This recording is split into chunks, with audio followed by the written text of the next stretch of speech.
Any other places where a person could maybe save money Yeah. in a wedding?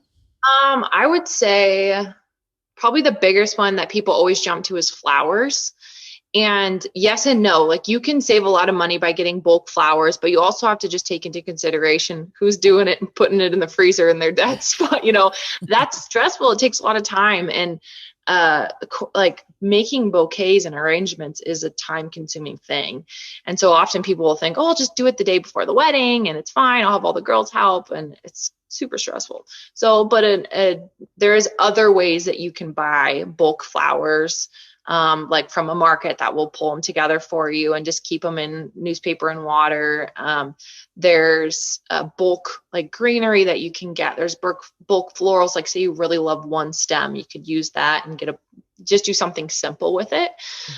So there's ways you can go cheaper on flowers. I do think that a florist is like worth $1 million, but I would say, if you are working with a budget, that's a way you could do it.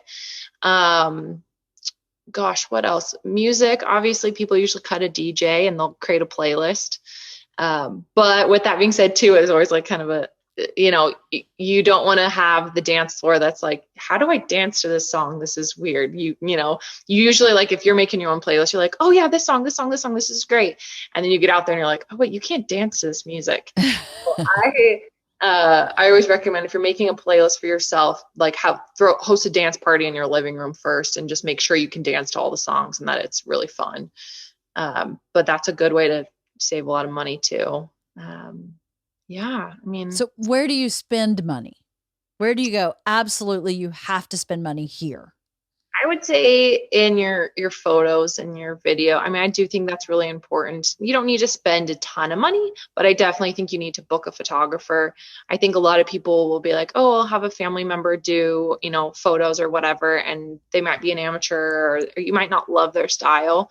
And that's the only tangible thing that you have for the rest of your life to look back on, show your kids. And, I want you to love your pictures. I want you to make sure that like the memories in your head match up with what you're seeing in pictures. Like that was the coolest part for me as in my experience getting married was like, oh my gosh, she caught that hug. I hugged that girl. I hadn't seen that girl in forever. And we had this really cool moment and I have a picture of it. Like, that's so cool. Like, and then you can just always remember those things.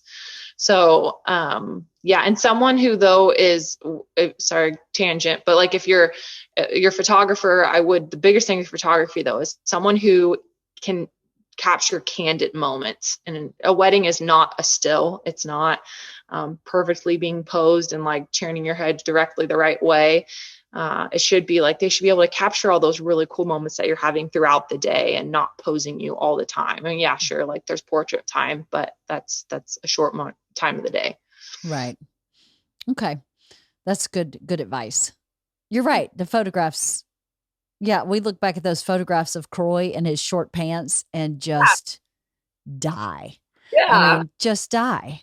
Cause that's so funny. And that is something that we want to revisit over and over again. And my train wrapped around my wrist and, my flower girl who was like, nope, not walking down the aisle. Nope, not walking down the aisle.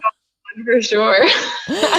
And then later she was asleep on one of the pews, just passed out. She was only 4 and she just had enough. Just those moments are really special.